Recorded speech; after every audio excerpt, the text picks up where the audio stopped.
Now it's my pleasure to introduce our guest speaker today, Beth Sair.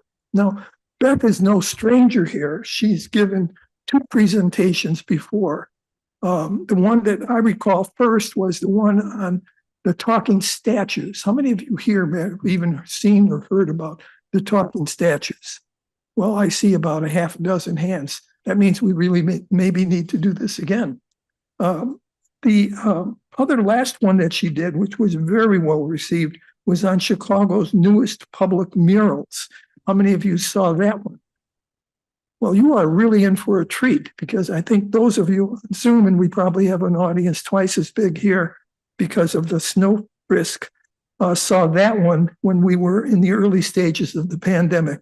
But let me just tell you a little bit about Beth. She's a retired educator and a passionate historian. Beth has volunteered at the Chicago Architectural Center and served as a member of the Chicago Tour Guide Professionals Association. She brings a wealth of knowledge and enthusiasm and history and excitement to what she sees, and she shares it with us in an extraordinary way.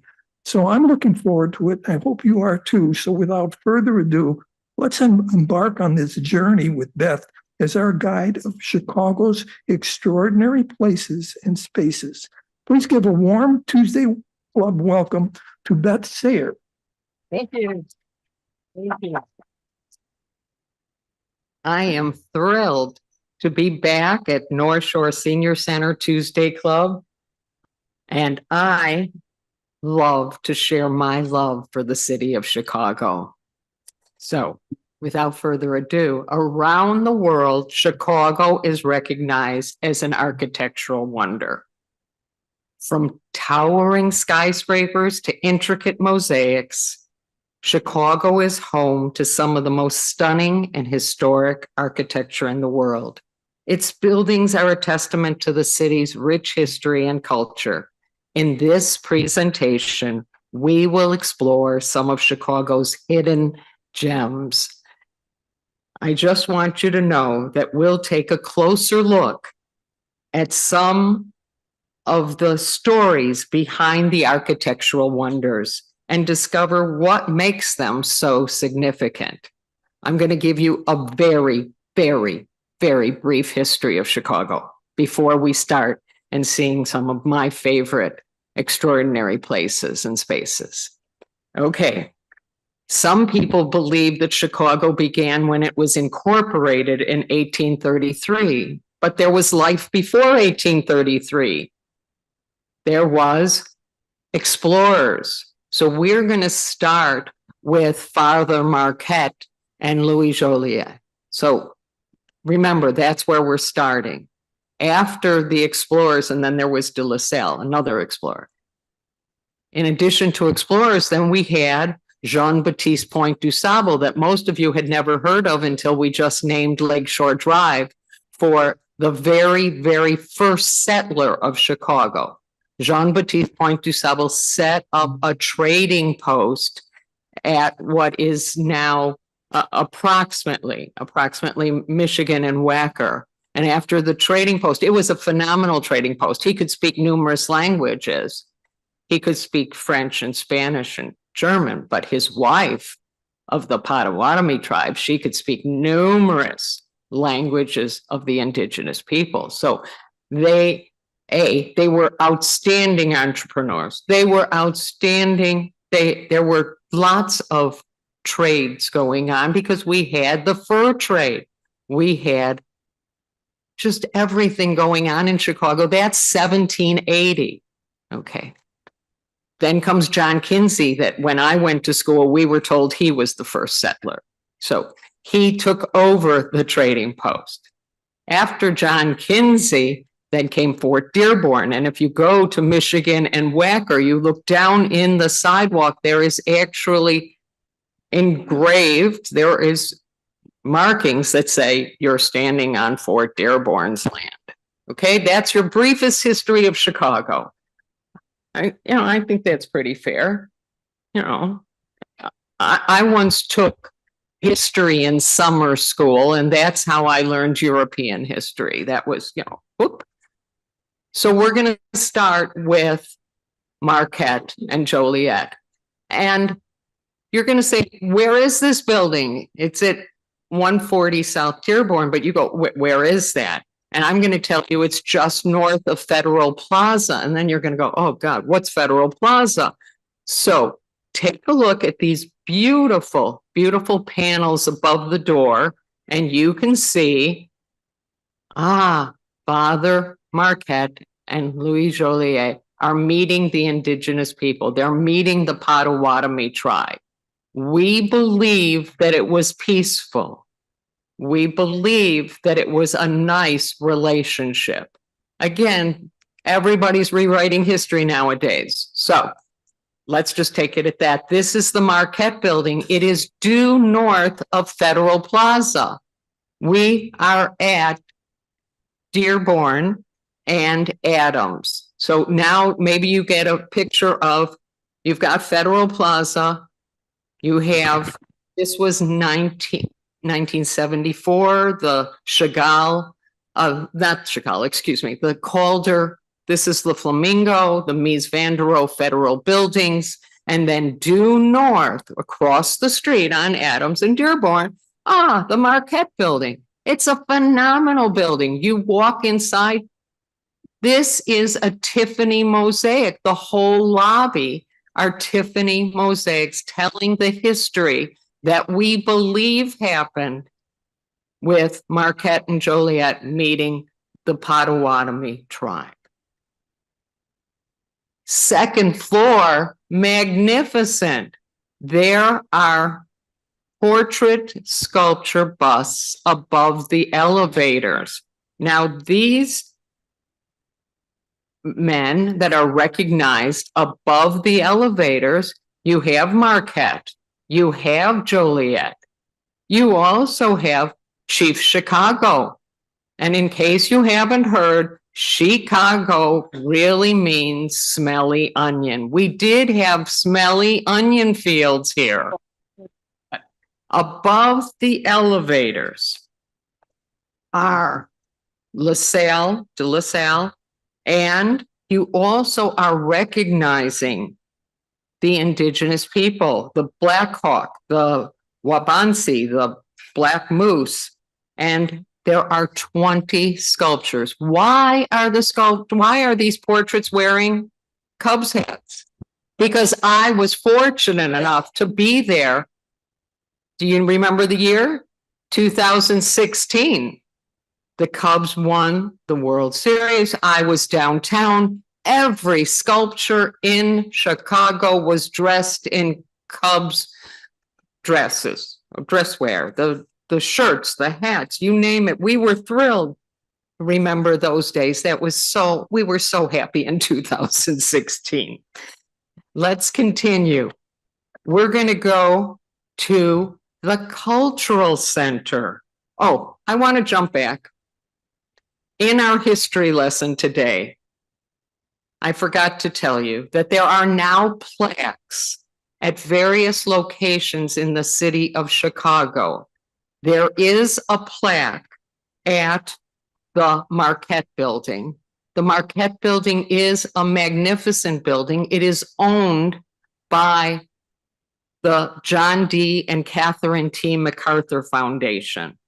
Now, the plaque that is affixed to the wall there is a plaque on the Riverwalk. There is a plaque at Indian Boundary Park on the north side of Chicago. And this is called the Land Acknowledgement Plaque. It's a very long statement. I will read you part of it.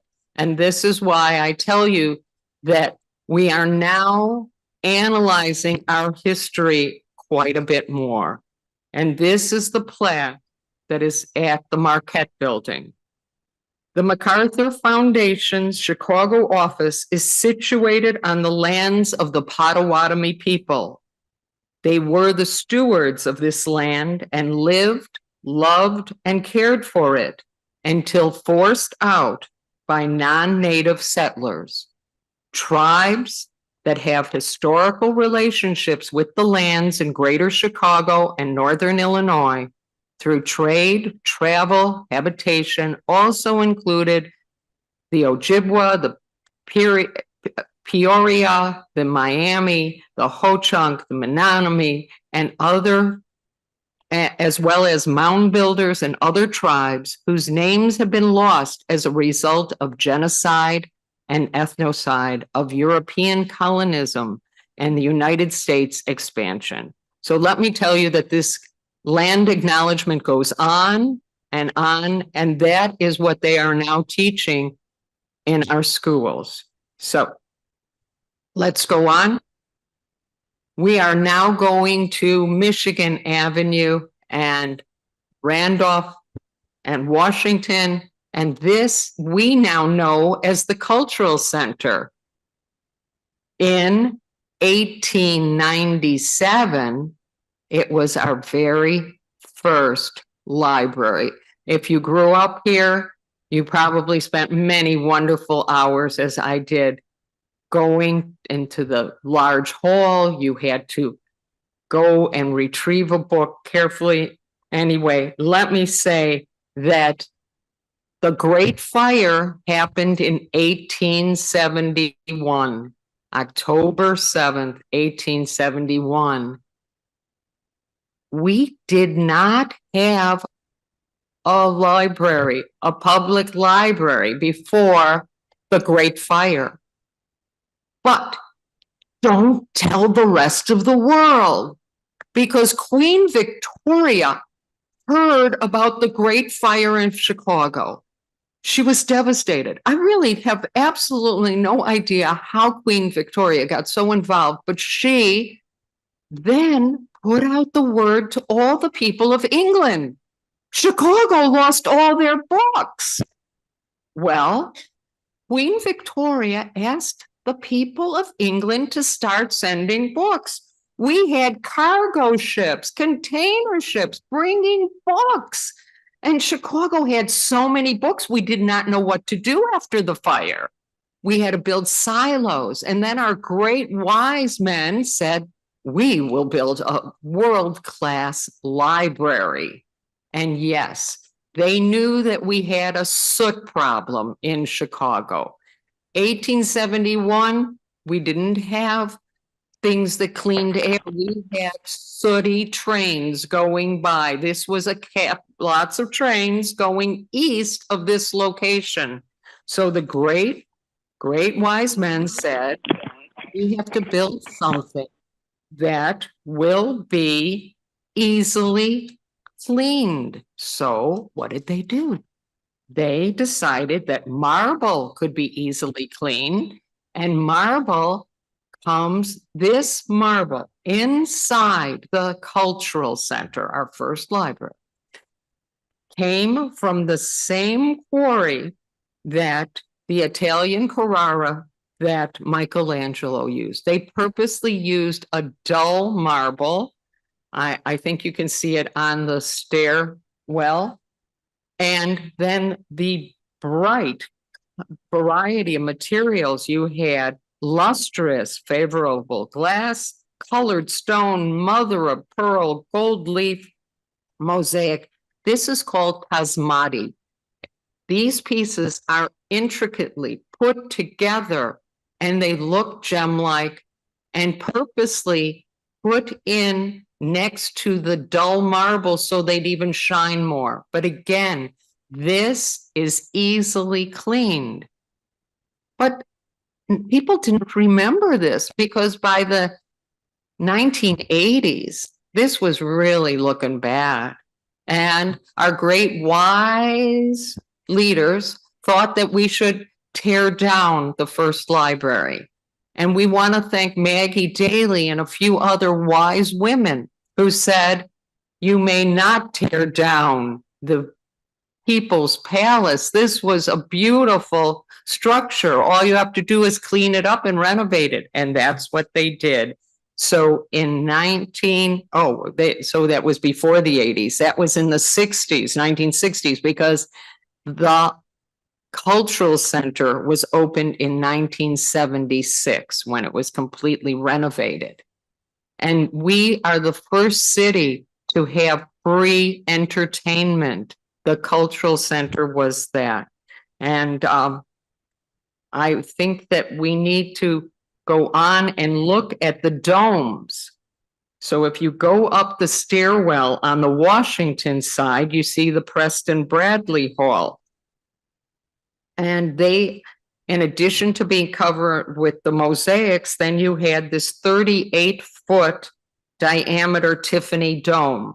It's fish scales, and then you have a central oculus and rosettes and the signs of the zodiac. On the other side of the building, on the Randolph side, is the Grand Army of the Republic, a rotunda, and that is a 40-foot diameter leaded glass dome, and it's magnificent. On the walls and the ceilings, there are various languages, and they all have something to say about books or printing and how important it is. So the front door on Washington and Michigan, you see the cow. It's a remnant where you hear in 1999, there were cows going up and down Michigan Avenue. This is a bronzed cow. It's a remnant from Cows on Parade. And he actually did speak when we had talking statues, and he does welcome you to the city of Chicago. The rear, Garland Court, used to be a very dark alley. There was something in 2017. It's called the Year of Public Art. Our mayor then was Rahm Emanuel, and he believed that every ward needed new public art. And the new public art downtown was murals, 2017. On the back, Carrie James designed the Rushmore, which has 20 influential women who were influential in Chicago's arts and culture, because it appeared in 2017 that maybe people were starting to talk that there were almost no women statues. There were almost no females recognized. You know, all the history is all about men. So on the back of the Cultural Center is Rushmore. It was painted by Jeffrey Zimmerman because Kerry James Marshall said he wasn't going up on any scaffolding. You have Maggie Daly in the very middle. On the bottom, she did save the library. You have Lois Weisberg, the former Chicago Cultural Affairs Commissioner. You have Oprah Winfrey. You have Ruth Page of Ruth Page Center for the Arts, Jackie Taylor, Black Ensemble Theater. There are 20 outstanding women that are recognized. And now I think we should go where the rich and powerful men of Chicago went in 1873. They went down to 20th and Michigan after the big fire. Oh, Second Press moved south, and 20th is now Cullerton. Why did they move south? Because the fire had destroyed almost everything in the loop, and they were building it. Chicago attracted architects, engineers, entrepreneurs. It became the city, the we can do it city. And the rich men, they decided they were moving south also. They moved to Prairie Avenue, which is 2 blocks east of Michigan Avenue. And that's where Glessner House is now. And Robert Todd Lincoln lived there, and George Armour, and George Pullman, and Marshall Field. And all these prominent Chicagoans built mansions just 2 blocks east of Second Presbyterian Church. Now, this church is known for its Tiffany stained glass windows, but it just last year and the year before, they were renovating this beautiful beautiful Tree of Life mural. I have photos. I didn't show it here. It was completely dark, soot and grime by the millennium. Artists totally restored it so that you can see the gold in the Tree of Life mural. You can see the heavenly rainbow, and there's a famous organ. The church is known for its stone. We get stone from Indiana, the limestone. But Second Press also is famous for its stained glass windows. I don't know if it's the first church, but it is an amazing church that their founders said they did not want to have any Christian, they didn't want to have Christ, and they didn't want to have the 12 tribes, and they certainly didn't want to have anything like that. They wanted naturescapes. So here you have the angel and the lilies. Well, that was seen at the World's Fair in 1893. A year later, Angel and Lilies is installed at Second Press. You have Beside the Still Waters, magnificent. This is a new concept to have naturescapes in your church. You have the gem window, and Tiffany is known for having the beautiful river and the creek and the beautiful floral. Let's go to State and Washington. This corner, 1891, Marshall Fields, it's the place to be. And look up and you see the clock, the famous clock, the great clock that Marshall Fields said, "Meet me under the clock." Imagine women finally are, they can go out shopping, but they need to meet their carriage driver or maybe their friends. They don't have wristwatches yet. They don't have fobs like their husbands. How are they going to know when and to meet or where to meet their coach driver? They actually did put notes in the brick, but okay. Here, meet me under the clock. It became so crowded, 1891, that in 1897, a second clock was installed at State and Randolph. And now if you look, you'll see the 60s. I believe I had a blue dress exactly like that one. Honest to God, I hope you all, the women here, I hope you had blue dresses also. That was definitely the way I remember the 60s. And the clock is now there. It became Macy's in, I believe, 2006. So let's go inside. And again, we will see magnificent Tiffany. The Tiffany ceiling was installed in 1907. It was commissioned by John Shedd, and the design was created by Tiffany, Louis Comfort Tiffany. The ceiling stretches 6,000 square feet. It's comprised of 1.6 million pieces of favorable, it's Favrile. I have a problem with my tongue getting it out. It's favorable iridescent glass. That's what iridescent is. So the Tiffany ceiling is the first and largest glass mosaic ceiling of its kind. It's magnificent. If you want a real close view, you go up to the ladies' lingerie, look over the balcony, and you will see this gorgeous ceiling. We're now traveling. I'm going to show you another artwork that I think is extraordinary.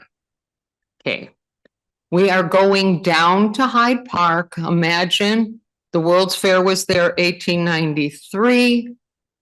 The artist Laredo Taft has moved back to Chicago 1883. He becomes a major artist at the World's Fair. He's doing lots of sculpture. And this is the Midway. That's where Annie Oakley was. That's where the foreigners were set up their exhibits. But this is the end of the Midway Plaisance. And Laredo Taft is now thinking about 1910. And he has heard a poem. And this poem is by Henry Austin Dobson. It's entitled Paradox of Time. The poem includes repeating couplets. Time goes, you say. Ah, no, alas, time stays. We go. He kept hearing this over and over in his head. He is a magnificent artist. He's a sculptor. And he feels that he wants to make a sculpture with 100 figures. And he's saying, oh, I'm going to chisel this out of stone. And then he goes, oh, no, that'll take too long and it'll be too costly. And he hears about the recently invented type of concrete. Concrete was around for a long time. Concrete was reinvented so that it was decorative. You could move it. And that's what he chose. He chose concrete because A, much cheaper, much easier. It's hollow. I am very fortunate.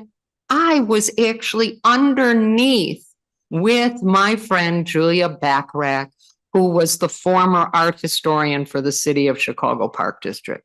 There was a tour underneath during the renovation 2005. And we were under because no one really told Laredo Taft that concrete doesn't really last well. Our elements in Chicago, if you notice this morning, it's raining, it's sleeting, it's cold, it's going to be warm, it's going to be colder, it's going to crack, it's not going to do well. So it's been renovated. It is gorgeous. This, I want you to know, is 100 figures. There are babies on the far side and children, and then it develops into soldiers and workers and lovers in the center, and then elderly. It's 126 feet by 10 inches long, 126 feet, 10 inches in length. And it is magnificent. Laredo Taft supposedly has his own portrait in the rear. We will now continue and go to Garfield Park Fieldhouse. Garfield Park is at about 100 North Central Park. And this is the finest Chicago Park Fieldhouse. It was our first park. It was one of our first parks. That 1869, there was a park here. It then became an administrative building and then a field house. I have actually been here. They have regular classes like you have here at the North Shore Senior Center. It's a field house. It is magnificent. The figure in the top center is De La Salle because he too was an explorer who claimed the Mississippi River basin for France. It is magnificent. If you can go and see the gold dome, it still is glistening. Now, we are traveling back into the city to Diversey and Sheridan Road. Elks National Veterans Memorial.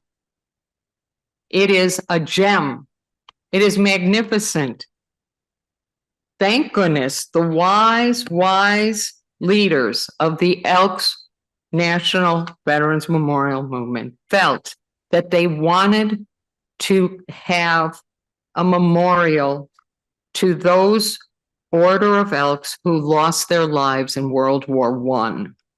And they felt that they wanted to have a contest and feature the grandest dome rotunda in Chicago. They wanted to have stunning meeting rooms and statuary and priceless artwork and finest marble and stained glass. So the commission wrote what they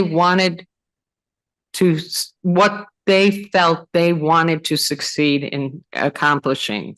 The Elks War Relief Commission said, 1921, this is the recommendation of the Grand Lodge.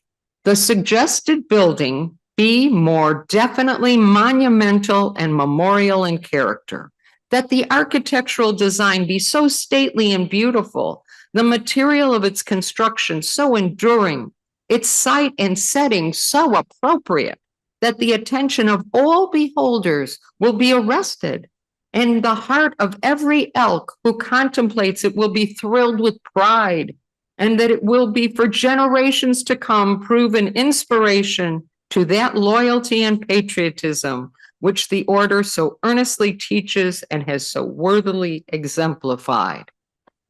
That was stated in 1921. By 1926, they have found the perfect land. It is directly opposite Lincoln Park. The cornerstone was laid in 1924. And what did they do? They felt that the finest building should be very similar to Louis XIV's Palace of Versailles.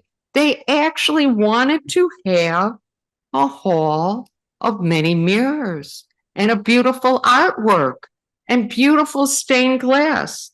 And it is a magnificent, actually magnificent building.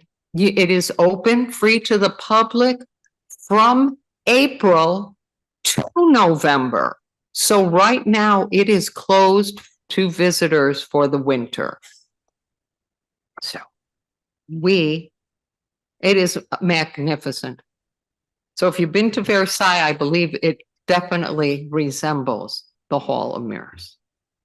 We're traveling now to Anshe Emet Synagogue. There are many outstanding synagogues and churches in Chicago. Let me just say, I had to pick one that I thought was the most special in the whole city. Why is Anshe Emet the most special in the whole city? Because of its stained glass. I believe it is the only synagogue that has Abraham Lincoln, George Washington, and the Statue of Liberty.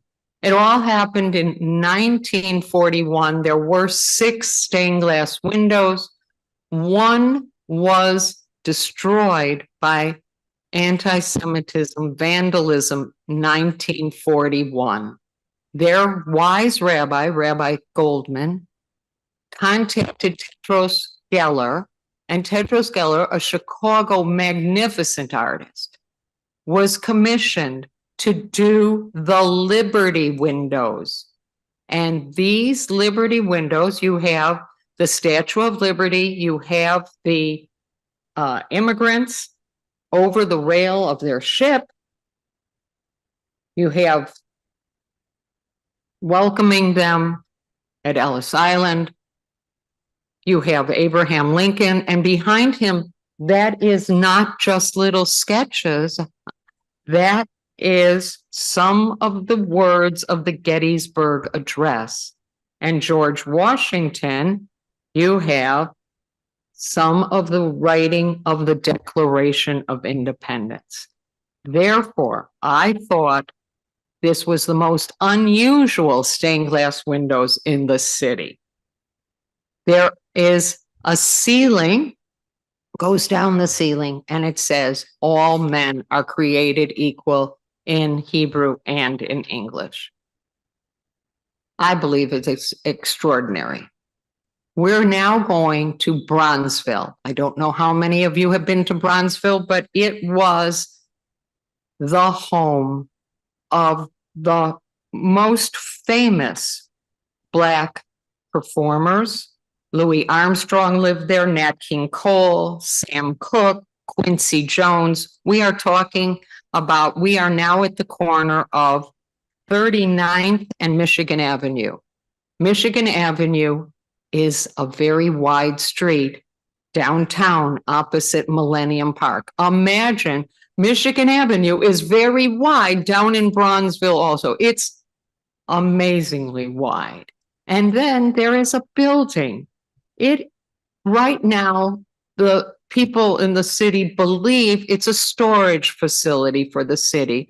But this building at 39th and Michigan Avenue, actually the second floor is the forensic lab for the police department. How do I know?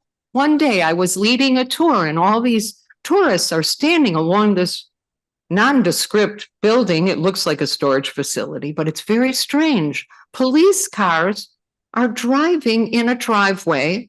The garage door opens, the car goes in, nothing comes out. Another police car drives in, garage door closes, nothing comes out. One day, the windows are open on the second floor, and this man leans out and he says, "What are you doing here?" And I said, "We're tourists. We're looking at the murals." And he said, oh, and then I said, "And what are you doing up there?" And that's when he told me he was really working in the forensic lab. And I said, "Thank you. Now I know what you guys are doing up there, and now you know what I'm doing down here." Okay. You all have probably heard of the WPA, Works Progress Administration. And you know that they painted murals all over, and they did a phenomenal job. I don't know if you've heard of the FSA, the Farm Security Administration. That was during Franklin Delano Roosevelt's administration. And the FSA, they documented with photography. And the finest photographer was Russell Lee.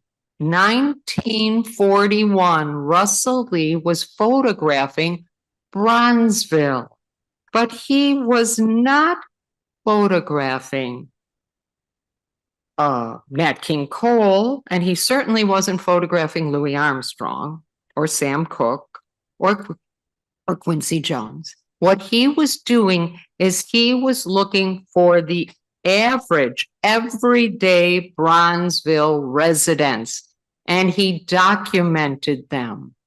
Now we have the next generation here. Then Chris Devens, an artist and an urban planner, acquires the negatives and decides that he will enlarge them into 10-foot panels. And these are affixed to the wall of the storage facility. So just imagine that wall, that is one mural there, one mural there, one mural there, 10 murals going the length of 39th Street and Michigan. It's the length of Michigan Avenue. And these are the everyday residents. Chris Devens said, "Without commonly held memories, community ceases to exist. Commonly held memories are the glue that hold an area's residents together. Stations is a curated set of images from Bronzeville's family photo album that reflects its identity." And this was completed in 2020. The murals are still in excellent condition. I go back, I visit them. I am just amazed. I just love this whole area. One block further north, 38th and Michigan Avenue, is the Bronzeville Renaissance mural. This was a terrible empty lot. It was a dump. The residents of Bronzeville got together and they said, "We need to change this lot." And This also is the Commonwealth Edison microgrid that I hear was absolutely ugly. And they said they demanded that it be improved and beautified. Well, the way to do this is the community got together and they felt that they wanted to represent, they wanted to do a mural. This is not legally a pure mural because pure murals have to be affixed to the real wall. This is on wood and the wood's affixed to the microgrid, but we're going to call it a mural. And these individuals that are recognized, Katherine Johnson from Hidden Figures. Do you remember the brilliant mathematician who served as one of the brains behind the launch of astronaut John Glenn? And then you have Gwendolyn Brooks and Lewis Latimer, inventor of the incandescent light bulb, is recognized. And maybe you can recognize Ida B. Wells. We now have a street named for her, the former Congress Parkway, but Ida B. is always looking to the future. She was a trailblazing journalist and activist, and I hope you can all recognize the late Mayor Harold Washington. To the west are the students and the achievers and the award recipients of Bronzeville. This is a 120-foot long mural, and it is magnificent. Bronzeville has a cultural center very similar to the North Shore Center in Skokie. I love the musicians. They're on all four corners. This is the corner of 47th and Dr. Martin Luther King Drive. Inside, in the lobby, you have all the musicians recognized in Mosaic. I want to continue on to other locations in Chicago that are extraordinary. Marina City, extraordinary because it was the first city within a city. 1964. Just imagine, before 1964, you went to work downtown, you came home, downtown was dead. Nobody stayed. There was nothing to do other than theater. You did not have that much going on. Marina City was the tallest residential building in the world in 1967. In 1967, it was the tallest building made of reinforced concrete. Look at how times have changed. This city within a city, it was the first building to have, in addition to your apartment, restaurant, supermarket, beauty shop, barber shop, a movie theater, a bank, a travel agent, a gift shop, a florist, a health club, indoor parking, and parking for your boat in the marina. It is famous for the films that were shot here. You had Steve McQueen in The Hunter. He was chasing the fugitive on the spiral parking ramp, and the fugitive ended up with his car going over the side and going into the Chicago River. You had Chicago Fire, Chicago PD, my favorite, Ferris Bueller's Day Off, Blues Brothers, and The Dark Knight. Continuing on downtown, you have Chagall's Four Seasons. I actually knew someone who knew someone who knew someone who interviewed Chagall. Chagall interviewed the citizens of Chicago. Everybody wanted to have a work of art. Do you know what sold Chagall? It's so simple. They brought him Frango mints. He said, "Oh my God, what a wonderful city. This is great. Can I have more mints? Okay, I'll do the Four Seasons."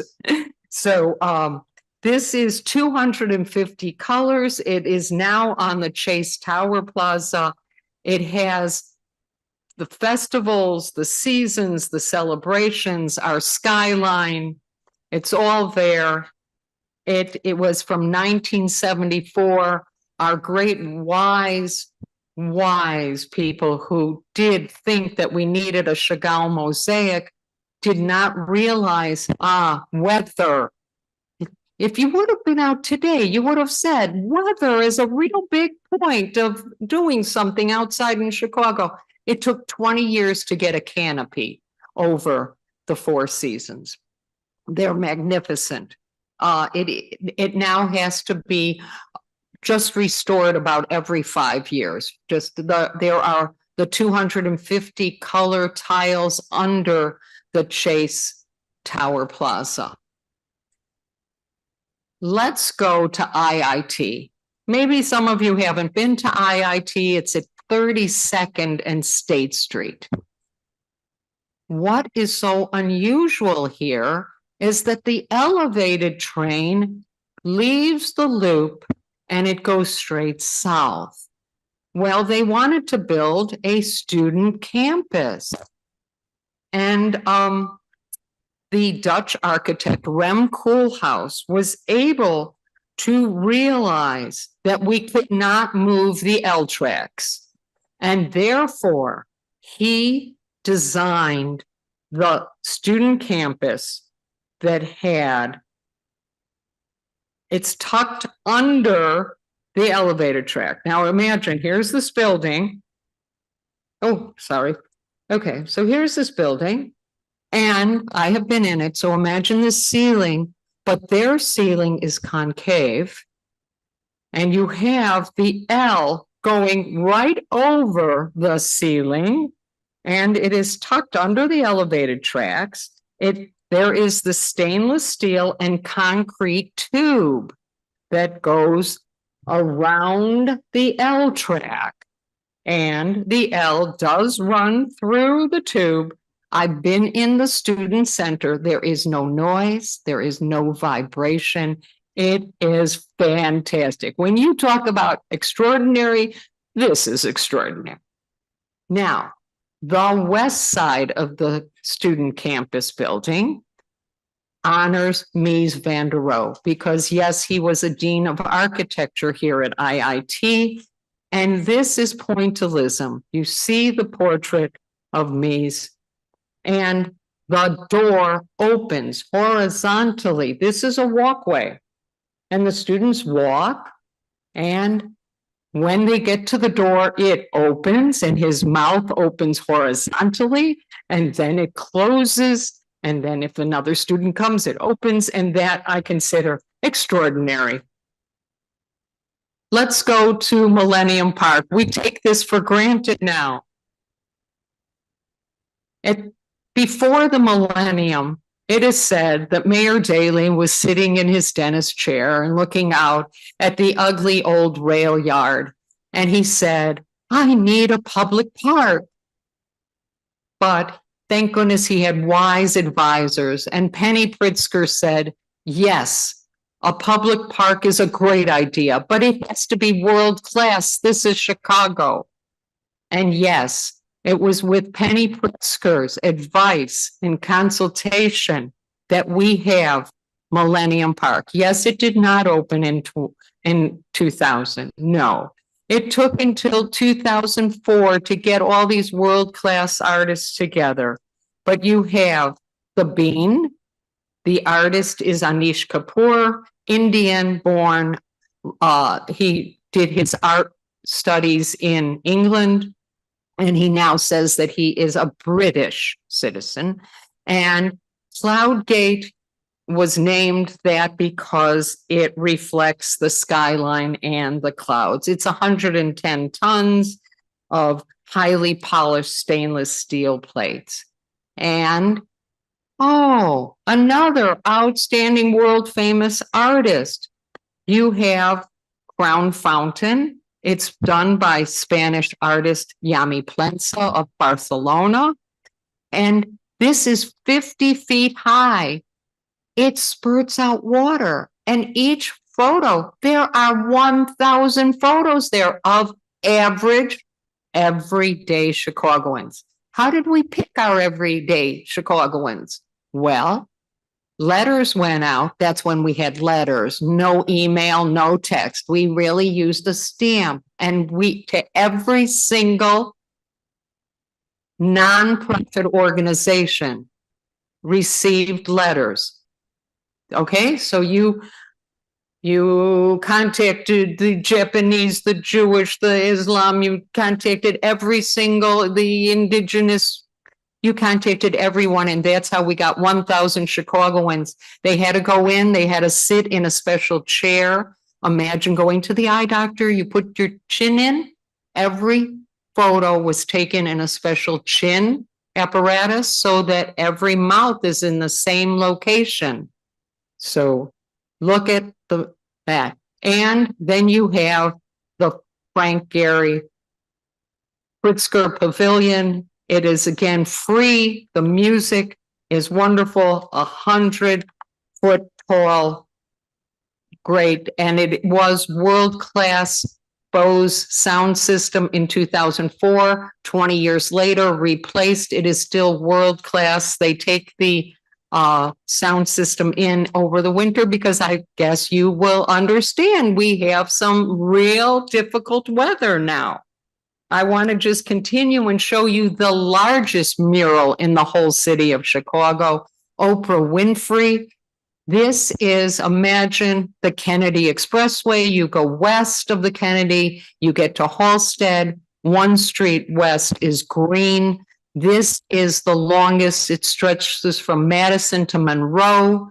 The artist, think back, the finest artist who painted in Bronzeville, Sean Michael Warren, painted Oprah Winfrey. It's called Oprah and the Magpie, and magpies are symbolic of intelligence and wit.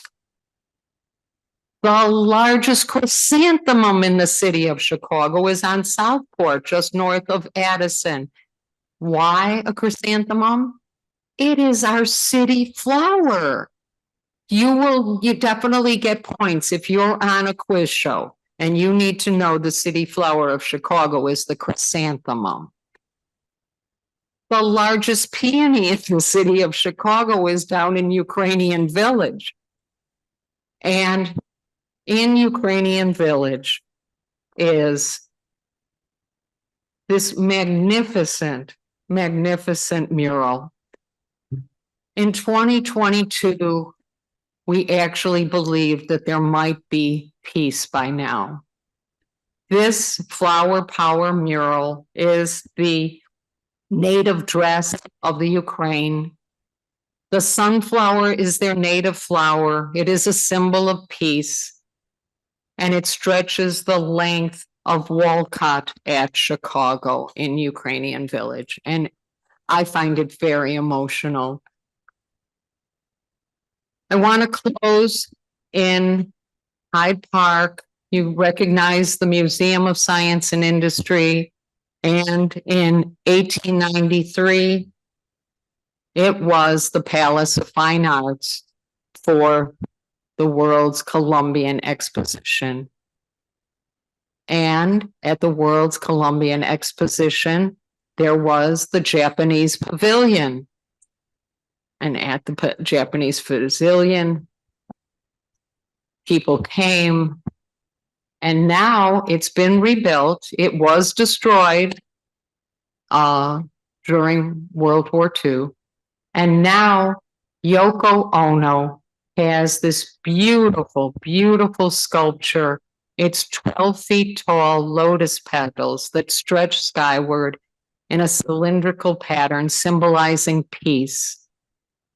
Yoko Ono said that she created Sky Landing as a gesture of peace, harmony, and healing. And I think that these are my favorite extraordinary places in Chicago. And I thank you for coming along with me on my tour this morning.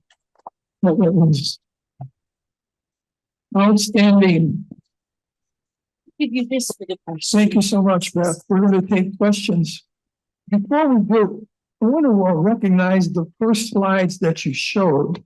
And this young lady right here on my left, which is my wife, Kay, her father, my father-in-law, Sam Falsone, was the caretaker for that building. He was the building manager and maintenance person, and his extreme care on how he would look at everything Thank you. told me how wonderful he might have taken care of that building, of the Marquette building. So I had to recognize Kay and that. Thank you. Thank you. And thank your We're family. happy to take your questions. Let me just say one thing.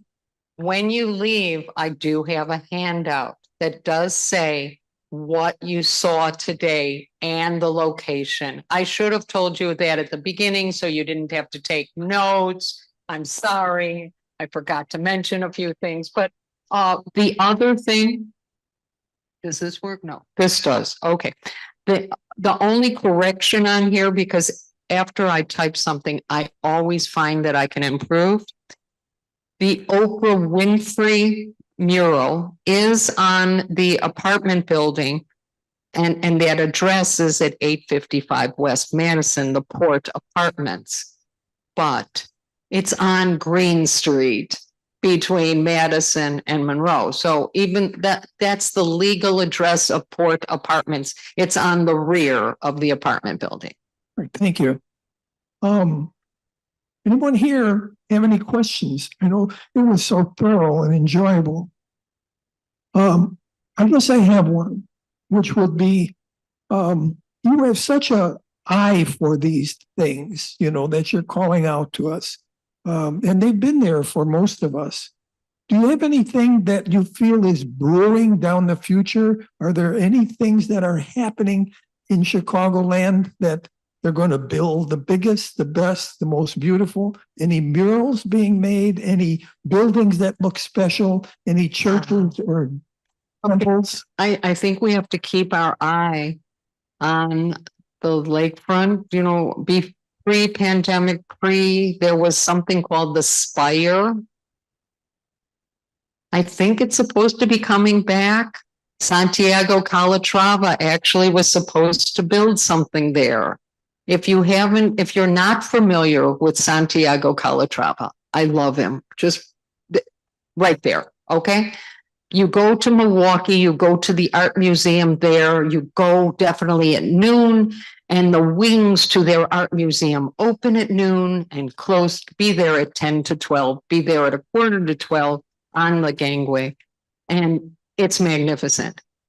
Chicago, we finally got our first Santiago Calatrava at the fork of the river, the North Branch, the South Branch.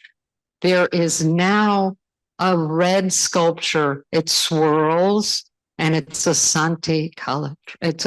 it is Santiago Calatrava. Thank you. Wonderful. Thank you for that. Well, we want to turn it over to our president. Okay. Thank you so much. I love being here this morning with you.